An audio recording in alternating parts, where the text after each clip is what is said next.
And we're off. Hey, everyone. Welcome to another episode of the Old Dolphins podcast. On this Monday, November 10th, 2025, it's a big anniversary. Perk, did you know that? No, I didn't. What's going on? The How about that? anniversary of last year's November 10th? Wow, very good. You. No, actually, it's little old me. Today is the 40th anniversary of the first Dolphin games I ever covered. Oh, nice. November 10th, 1985, Miami Dolphins against the New York Jets at the Orange Bowl. Dolphins won. Quick history lesson, by the way, before we dive into everything we have to talk about. Dolphins won 21-17, coming back in the final minute on a touchdown pass of 50 yards from Dan Marino to Mark Duper down the right sideline. This was at a time when the media was allowed on the field in the final 6 minutes of regulation time and overtime. And let me tell you, the Orange Bowl, for those of us who fortunate enough to have covered games over there, was electric. As much of as an ancient, antiquated stadium might have been, it created some massive energy and atmosphere. And when the Dolphins came back with a touchdown pass, by the way, Mark Duper was coming back from I believe like a 2-month absence because of a wrist or hand injury. When he caught that pass on the right sideline, the crowd went nuts, and you could feel like the stadium vibrating. Yep. And this was in a day, Perk, you may remember this. It was in a day when newspapers had 6 or 7 people covering home games. Mm-hmm. And Sidebar City, my assignment for that day, which was my first for the now defunct Miami News, was to cover reaction from the Jets locker room. Yep. Which, needless to say, was not a happy place after that. Yeah, it was not a happy place. Yeah. Nice. So, anyway, that was the little anniversary that we're talking about, that I'm talking about, because, again, 40 years ago, a long time. And we've come quite a long way since then. And the Dolphins had one of their most inspiring victories Sunday in those 40 years since I covered my first Dolphins game. In fact, I wrote about this on MiamiDolphinsOnSide.com. I dare called it the most impressive victory of Mike McDaniel's coaching tenure. But where are my manners? Before we dive into all of this, let me introduce my co-host for today, Chris Perkins from the South Florida Sun Sentinel, like he really needs any introduction. Hey, right. my first NFL game, the coaches were Tom Landry and Jerry Glanville. It was a nice. Cowboys Oilers preseason game, and it was a blowout. It was a ugly game, but long time ago, obviously, with those two names, Landry and Glanville. Yeah. Was he wearing all black? He probably was, and I'm sure he left 2 tickets for Elvis, as he always did at games. There you go. And Tom Landry was wearing a hat. Yep, the fedora. Yeah, probably. And not a smile. And reminds me of one of the greatest quotes. I actually had a book of quotes one time, NFL football quotes. Don't ask me why. I was that kind of guy. And the quote was from Walt Garrison, former Cowboys running back. And this was his answer. Have you ever seen Tom Landry smile? Did you ever see Tom Landry smile? He goes, "What are you asking me for? I only played for the Cowboys for 7 years." That's excellent. That is excellent. Yep. That was Tom. Yeah, that was Tom. Okay, so now we've fooled around long enough. Yes. My obligatory reminders: please like, subscribe, comment. Check out if you missed it, the live post-game podcast from Sunday. Available on wherever you get your audio podcast, if that's how you prefer listening to us. And please check out the written content at MiamiDolphinsOnSide.com for myself and the Miami Dolphins on SI team, including Deputy Editor Dante Colinelli. Check out my man Perk's fine work at SunSentinel.com and the Dolphins Deep Dive with Perk. Okay, that's a lot of stuff here. Yeah. Dolphins 30, Bills 13 as 9.5-point underdogs. Burke, what was the biggest reason you think for the victory? The Dolphins played the way that they should have been playing all season. And I saw you reference that, I think, today in one of your stories. Look, the Dolphins, what they did was fairly repeatable. I'm not saying that Devon Achane is going to rush for 174 every game, but he can be a factor. Jalen Waddle can be a factor. Offensive line can be a factor. Front seven can be a factor. Jack Jones, Iffy Melifonwu, Juju Brents. Like, nobody played like out of their minds. This is the best game they've ever played as a Dolphin. You think Achane did? I think they got a lot of performances that were above the norm. Yes, absolutely. No, Achane, we've seen that before. Yes, I agree with Achane. I think they got a lot of performances that were above what we have seen this season. But I don't know that Kenneth Grant or Jonas Avainaya or Jordan Brooks or Zach Sealer or Bradley Chubb or any of them played out of their minds. It's kind of what you thought they were going to do all season, Tua included, Mike McDaniel included, Anthony Weaver included, calling good games, the players not having the self-inflicted damage, the coaches not having personnel issues and things like that. Look, the Dolphins are not going to play that well every week. Okay, we know that. But it was kind of an example of what I thought they were going to be as a 9-win team. And I will say this also, there have been other games that have served that example. 9-win teams are kind of up and down. They're inconsistent. They can play well one week. They can lay an egg the next week. That's what I thought this Dolphins team was going to be this season. They haven't, obviously, at 3-7. They've laid almost a dozen eggs, right? So it's been an ugly season, but I did think that what we saw Sunday was more indicative of the team I expected to see coming out of training camp. Okay, more indicative, yes, because as I wrote, and I say this as politely as possible, if this is who the Dolphins were, then why in the hell hadn't they done that before? Correct. Because, again, and I disagree with your premise. I think they got like top-of-the-line performances above and beyond from a lot of players on Sunday. You mentioned Bradley Chubb. You tell me he's played one game this season that's come anywhere close to how he played against Buffalo. I mean, the dude, this yesterday was prime Bradley Chubb. Whereas the first 9 games, of the season was like, this is a guy who was like back 9 of his NFL career, if not the 15th hole. Yesterday, he looked like prime Bradley Chubb. Yeah, but I think that Bradley Chubb could have done what he did yesterday 2 or 3 other times this season. Through 10 games. Why didn't he? I don't know. I don't know. Because that's not who he is anymore. He can't summon that level of performance on a weekly basis.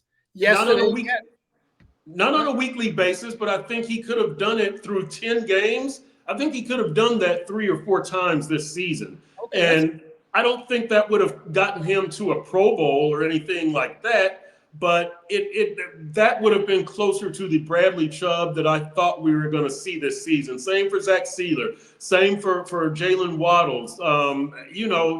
Again, Achane played out of his mind. Jack Jones, I don't expect him to play that well. I don't know about Juju Brents. He might have played over his head. We don't know. We didn't see very much of Juju Brents, a second-round pick. But I do think that a lot of what we saw is repeatable. I don't think that they're going to – if they played Buffalo 10 times, they wouldn't beat them 8 times. They might not even beat them 5 times. But I think that performance, as far as clean football from the players and the coaches, I think that's repeatable. I really do. Now, how many times we see it in the next 7 games, I don't know, because this is not a good Dolphins team. This is a disappointing Dolphins team. It's an inconsistent Dolphins team. It's an underachieving Dolphins team.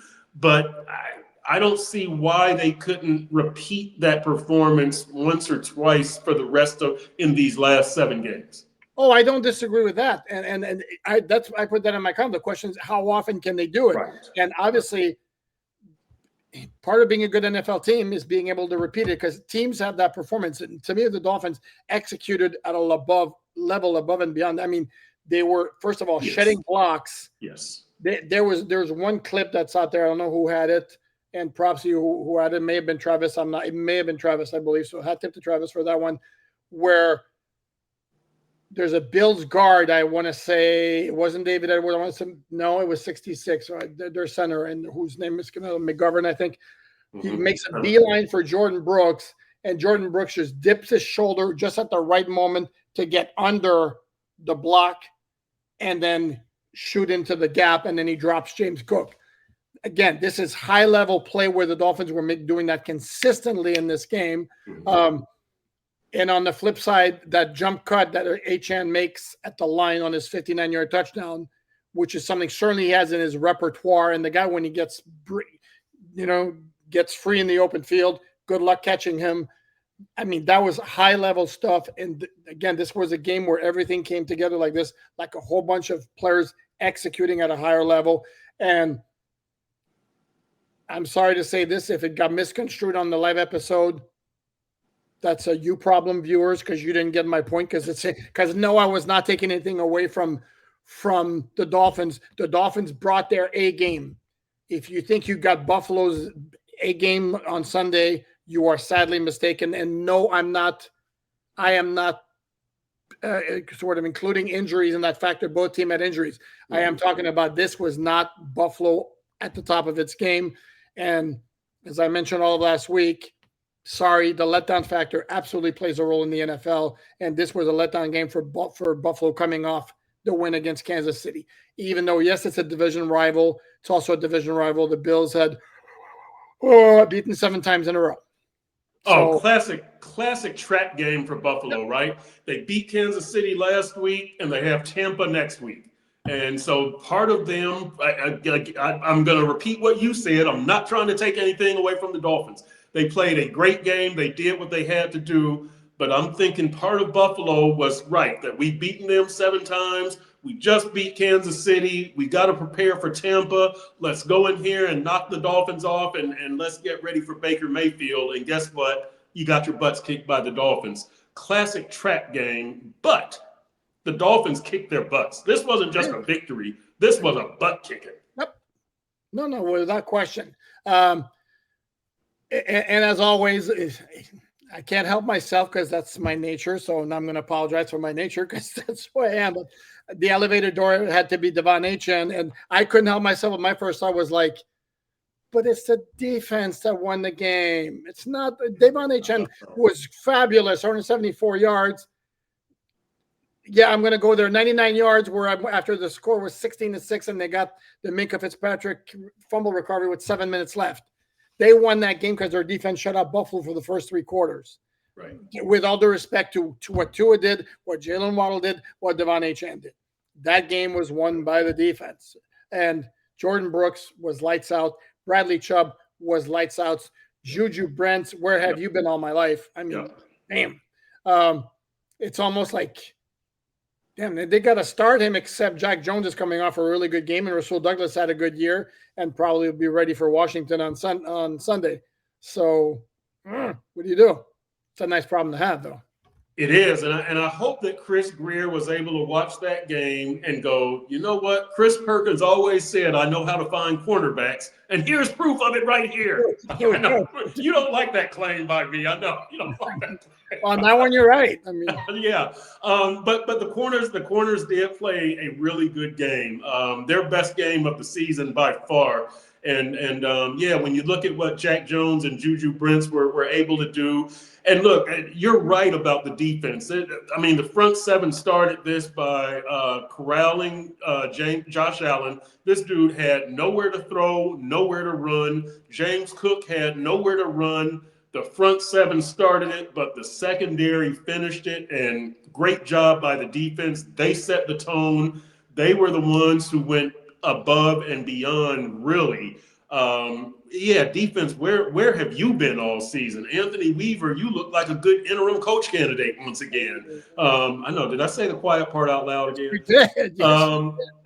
Great job by the defense. They really, really set a tone and just smacked Buffalo. Every time Buffalo thought they were going to do something, James Cook, nice run. Oh, here's a fumble. Josh Allen, nice run. Oh, here's a fumble. Buffalo, nice drive. Oh, here's an Iffy Mellon fumble interception in the end zone. Yeah, the defense answered the call and set a tone.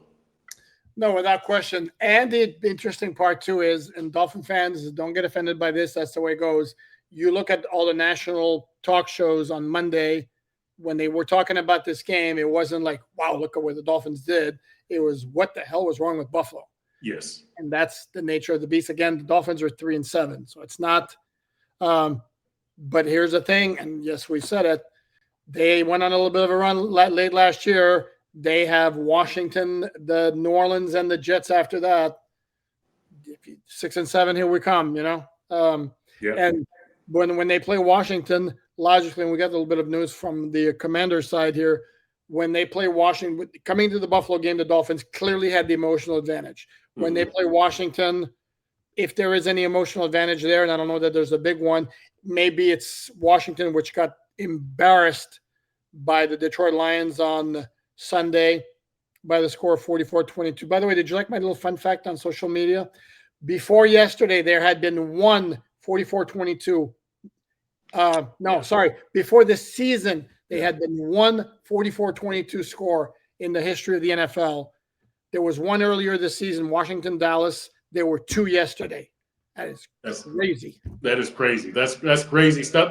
That is stuff that gamblers will look at and go, how do I take advantage of that next week? The point spread and the total and right. But no, that's good work by you. Yeah, good stuff. Well, it wasn't me. Actually, I looked it up. It wasn't me. I looked it up. But they'll do a new bet proposition of like odds of a 44-22 final score. Right. So the Commanders got completely embarrassed. They gave up over 500 yards of total offense on Monday. Now Dan Quinn revealed that he is now going to be running the defense, calling the plays on defense, because can't be any worse. The Commanders also could be without arguably their best defensive players, defensive tackle Deron Payne, who was suspended for throwing a wild right hand, open hand to the face of Amon-Ra St. Brown.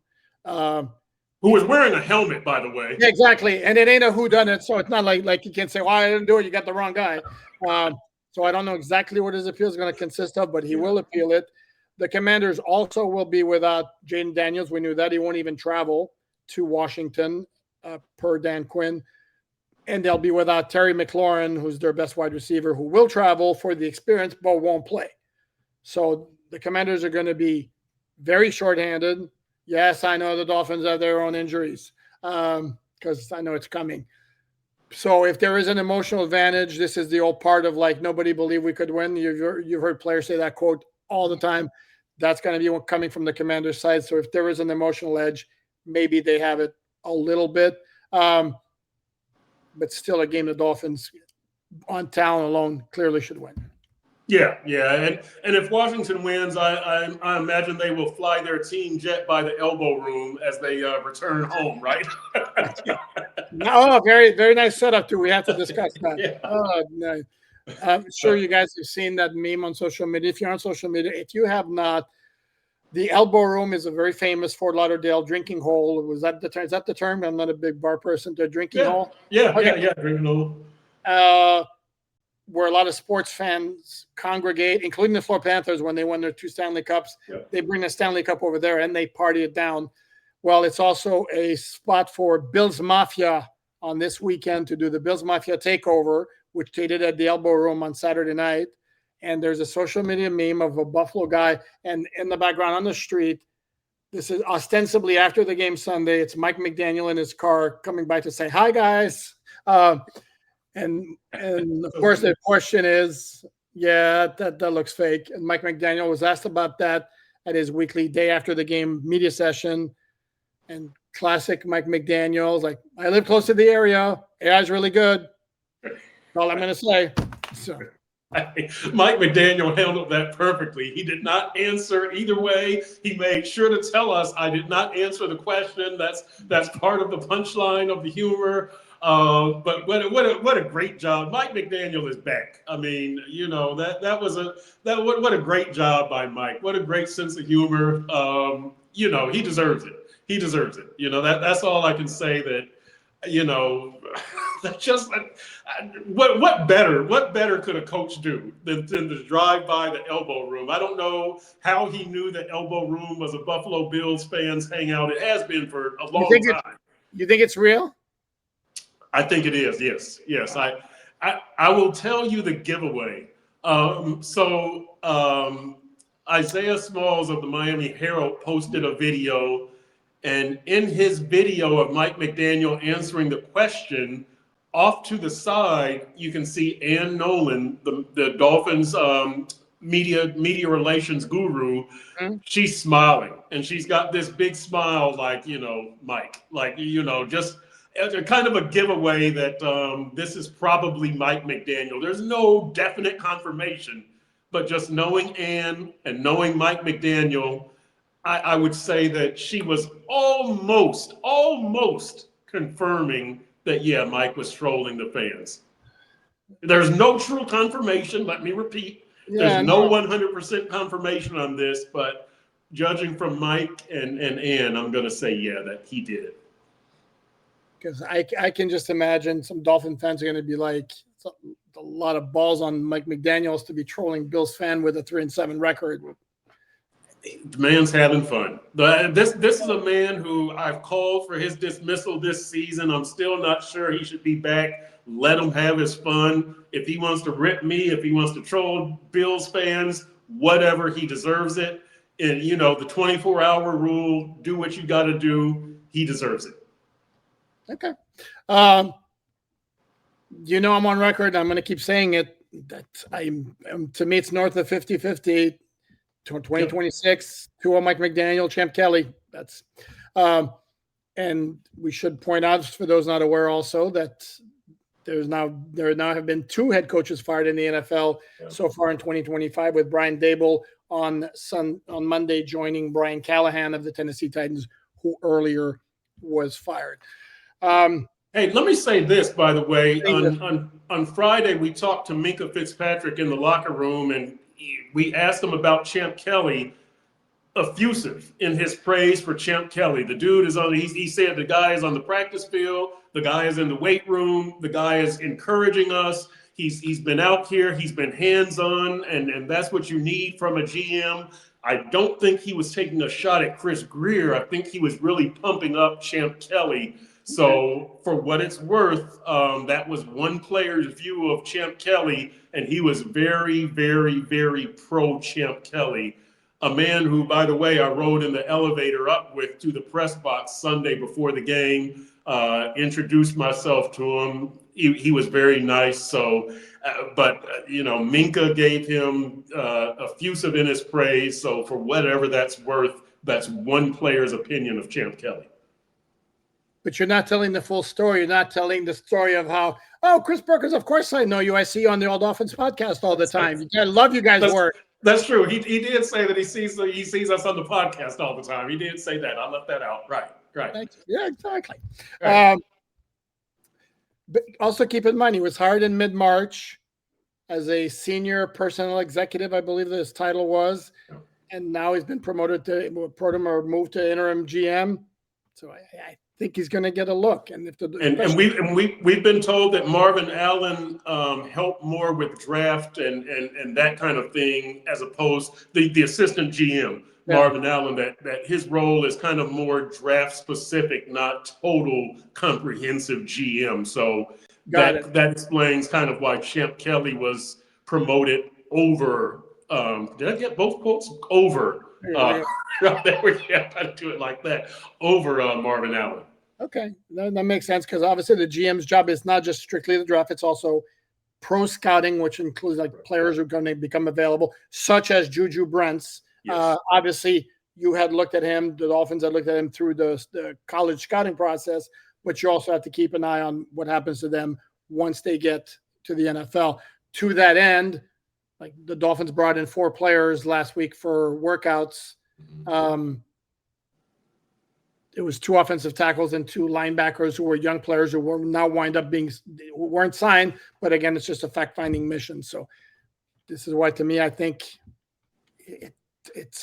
this is not me reporting. It's me connecting the dots, having done this long enough to know the signs. When I see the signs, I saw the sign. Ace of Base, for those curious. That song sounds cool. Anyway, I digress. They're going to Swedish band Ace of Base. Yeah. Song called The Sign. Anyway, that's the tea. And let me. I'll also add this. Tilly's going to say McDaniel to Champ Kelly. Go ahead. Yes, so yes, and along those lines, I did a story today on sunsentinel.com talking about the youth that we've seen this season. And yesterday, 7 of the 8 2025 draftees were eligible to play, all except for Quinn Ewers, and they did all play. They did all turn in decent performances, but 15 of the 47 players who played on Sunday, roughly 1/3, were third year or younger, including Devon Achane, who is the only draftee from 2023, Ethan Bonner, mostly special teams, undrafted in 2023. Then you had your 2024 draftees which didn't include Chop Robinson yesterday, but did include Patrick Paul. So from those 3 years, 2023, 2024, 2025, you had the youth movement being realized. It led to a victory. They were led by Champ Kelly, Mike McDaniel, and Tua Tagovailoa. So to your point, maybe Steve Ross sees that, looks at how this team finishes the season and says, okay, this youth movement and this winning with draftees, Mike is developing players.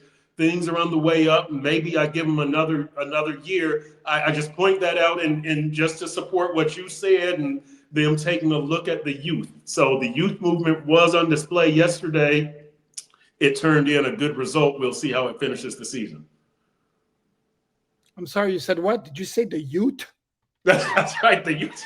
Very nice, good reference. One of the few movies I've seen. My cousin Vinny. Yeah. There you go. Okay, very good. It's a very good movie.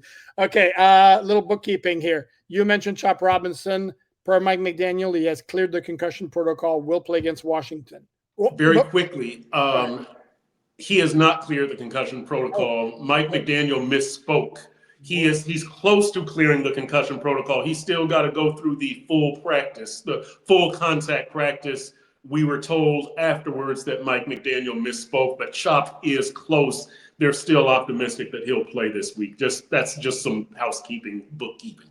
That's some very good keeping, because I was about to give wrong bookkeeping based on what McDaniel said at his media session. So thank you for pointing that out.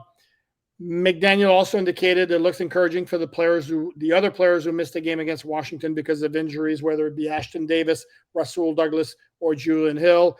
And he also dropped a nugget, not very definitive, but he opened the door for the possibility that maybe this is the week we get one of the IR players back, whether it be, but he didn't say who, but the 4 players who are eligible to come off IR this week, to return to practice: James Daniels, Austin Jackson, Jason Sanders, and Andrew Meyer. Liam Eichenberg is on PUP. Mike McDaniel's already told us he's not expecting him to return this season. And for those wondering, we're also 1 game away from Darren Waller being eligible to come off IR, which will happen the week of the New Orleans game after the bye. McDaniel said he'll know more once they make the trip to Madrid, Spain, and they get ready to practice on Wednesday, which will be very early here, normal time over there. I'll add this, and this is something that I just remembered and I didn't write, that I guess I probably should have written, but I'll put this here on the All Dolphins podcast. We saw Liam Eichenberg today. He was on a scooter. He had a brace on his left knee. That it's been an undisclosed injury with Liam, what's kept him out, but he did have a brace on his left knee. And we also saw Austin Jackson and James Daniels in the locker room. I know Austin Jackson was on the sideline yesterday. I saw him on the sideline. For what it's worth, I have no idea if he's the guy who could be activated or if it's James Daniels. But, we did see Liam, James Daniels, and Austin Jackson today. I'd say if you saw them packing a suitcase, that would be a good indication they're going on the trip. But we'll be here all week. You're right. We did have a good conversation with Alec Ingold about packing and whether you're taking a carry-on or a check bag, and so he's taking a carry-on. But there was a whole discussion about do you need a sports code, and are you going someplace where you would need a sports code? Jordan Brooks was saying, I'm just packing Dolphins gear. And so, I'm not going to have a whole lot of free time, but players have differing opinions on that. Very nice.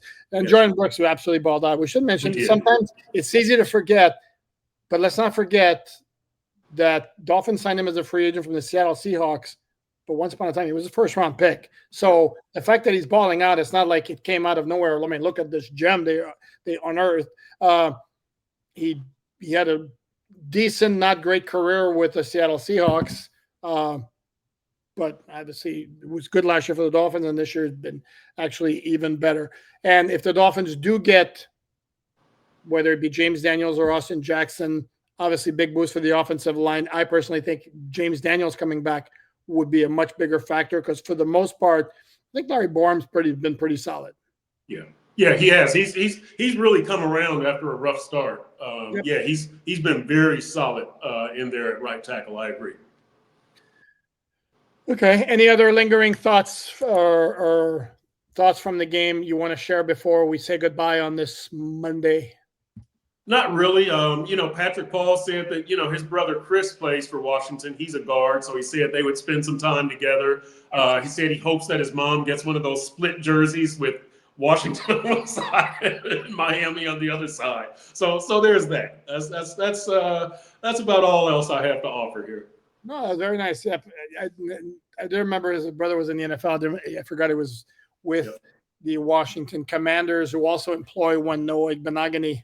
Has a little bit of a reunion there. Although his playing time has been dwindling, been relegated to mostly special teams so far in 2025. So that's going to wrap it up. As always, thanks to my man here, Chris Perkins from the Southwest Sun Sentinel. We're doing a Dolphins deep dive with Perk tomorrow. We are. Me and Dave Hyde. Will be doing it for the next 2 weeks. David Feronis is in Madrid. Next week, I will be in the Madrid of Texas, San Antonio, visiting family. Very nice. Okay. Programming note here, there's a Dolphins collective this evening, different day because Omar is also going to Spain, traveling Tuesday. So we can't do it tomorrow night. We're going to do it tonight, Monday, 7:15 p.m. Eastern time. We'll be back here tomorrow with a mystery guest. How's that? Or a guest to be determined later. There you go. In the meantime, please like, subscribe, comment, share, all that good stuff. Remember, the podcast is available if you prefer the audio version, wherever you get your audio podcasts, and check out the website, free content, Miami Dolphins on SI.com. On that note, thanks everyone. Enjoy the rest of your Monday night.